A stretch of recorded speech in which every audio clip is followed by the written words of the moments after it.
Quand vient le temps de communiquer, pourquoi devrait-on utiliser et le courriel et Teams? Bien, il y a plusieurs raisons.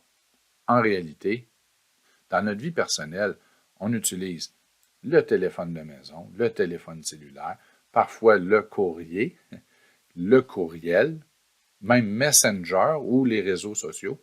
Alors, n'est-il pas avantageux de faire la même chose, mais avec simplement deux outils dans notre vie professionnelle? Bien, certainement.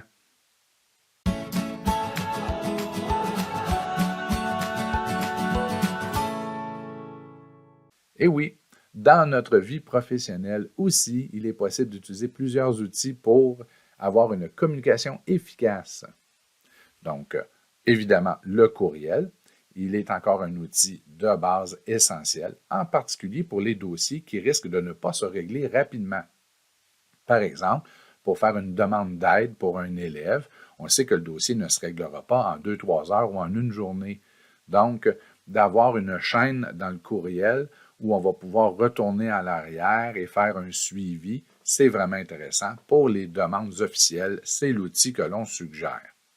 Mais pour les communications de tous les jours, envoyer un coucou à sa collègue, la classe d'à côté, ou encore faire une demande ponctuelle à la direction, bien, un outil tel que Teams est vraiment merveilleux, en particulier pour les communications en sous-groupe. Au lieu de faire répondre à tous, bien, on va dans Teams, on se part un clavardage de groupe et on évite la multiplication des courriels. Donc, il est avantageux d'utiliser les deux. Et évidemment, pour les gens qui ont un appareil mobile, bien, plusieurs ont Teams d'installer sur celui-ci. Donc, même s'ils ne sont pas au bureau ou devant l'ordinateur, ils recevront une notification comme quoi vous leur avez écrit un autre avantage. Donc, allons-y pour voir de quelle façon on peut accéder à Teams. Il y a deux façons. La première, c'est en installant l'application sur votre poste du centre de service. Vous pourriez faire la même chose sur un ordinateur personnel. Il n'y a personne qui va prendre le contrôle de votre ordi. Donc, la façon que l'on suggère, c'est d'activer l'application. Donc, elle est déjà là. Si vous ne la voyez pas lorsque vous utilisez votre ordinateur, dans Recherche, vous pouvez faire une recherche pour Teams. Vous allez avoir ce logo, Microsoft Teams. Ouvrir l'application. La première fois, on va vous demander de vous identifier. C'est parfait. Et ensuite, vous allez arriver à Teams, l'application.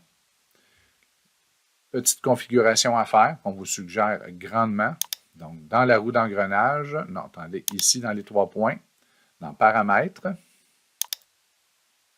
on vous suggère grandement de démarrer automatiquement l'application. Ça devrait déjà comme ça. Mais si vous êtes en classe avec des élèves, vous ne voulez pas qu'à chaque matin, lorsque vous démarrez l'ordinateur, que Teams apparaisse à l'écran. Donc, choisissez Ouvrir l'application en arrière-plan. Vous n'êtes pas intéressé à ce que les élèves voient le clavardage que vous avez fait avec vos collègues la journée précédente à 16 heures. Donc, on ouvre en arrière-plan, c'est la modification que vous avez apportée. Et si vous le désirez, dans la langue de l'application, au lieu de Français-France, venez choisir Français-Canada. Vous laissez le clavier à English, c'est correct. Donc, c'est tout. C'est tout ce que vous avez à faire. Et dorénavant, Teams fonctionnera toujours en arrière-plan sur votre poste. Vous aurez les petits pictos qui sont ici. Moi, ils sont sur l'autre écran. Mais Teams fonctionne toujours. Et en un clic, vous aurez accès à Teams et aux notifications que vous pouvez activer ou désactiver. Si vous ne pouvez pas ou vous ne voulez pas installer l'application, alors vous pouvez ouvrir une fenêtre du navigateur et y accéder par le web. C'est beaucoup plus de clics, mais quand même, ça fonctionne.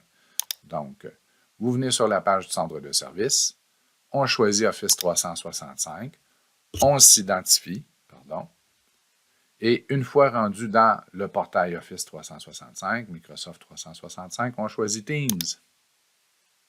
On attend, et devinez quoi, on se réidentifie au besoin, et en quelques secondes, vous arriverez dans votre interface Microsoft Teams. Vous voyez, vous avez tous les avantages du monde d'avoir l'application. C'est beaucoup plus rapide et vous avez plus de place à l'écran. Regardez, ça c'est la version web Et ça, c'est la version installée. Donc, et vous avez quelques fonctionnalités de plus dans la version installée. C'est moins intense pour le processeur de votre ordinateur. Donc, on vous suggère fortement d'utiliser la version installée qui roulera toujours sur votre poste parce que lorsque vous utilisez la version web, si par erreur, pendant la journée, lorsque vous êtes en train d'enseigner, vous fermez la fenêtre, et là, tout d'un coup, vous n'avez plus accès aux notifications de Teams. Donc, Teams, c'est un outil de communication évidemment très efficace. Si je rouvre Teams, voilà. Donc, on peut, en clavardage, écrire à nos collègues, un ou plusieurs à la fois. S'il y a beaucoup d'activités, vous pouvez, dans Accueil, dans Activités, faire le retour de tout ce qui s'est passé dans les dernières heures. Vous avez vos équipes, donc votre équipe école, peut-être une équipe disciplinaire, des collègues de plusieurs écoles, vous êtes fait une équipe, parce que vous pouvez vous faire des équipes si vous le désirez, et partager. Évidemment, dans chacune de ces équipes, vous avez un espace de fichiers, vous pouvez avoir différents canaux, donc là, vous pourrez aller voir les tutoriels de Teams, mais Teams, c'est merveilleux pour communiquer, le clavardage, c'est ultra efficace, d'accord? Ici, vous pouvez communiquer écrit, audio, en vidéo. Et si vous essayez de communiquer avec quelqu'un qui ne répond pas, alors il y a même un répondeur téléphonique. Vous pouvez même envoyer une courte capsule vidéo d'1 minute, maximum d'1 minute, à la personne, au destinataire. Donc, c'est vraiment un outil redoutable pour la communication, pour le partage, le stockage de données. C'est merveilleux. Donc, pourquoi pas. Donc, bonne utilisation de Teams. On vous suggère de prendre la version installée. Si vous ne la voyez pas sur votre poste, dans Recherche, vous inscrivez Teams et vous allez voir apparaître l'application. Elle va se configurer toute seule, donc ça va se faire automatiquement et c'est super efficace. Donc, à la prochaine et bonne communication avec Teams.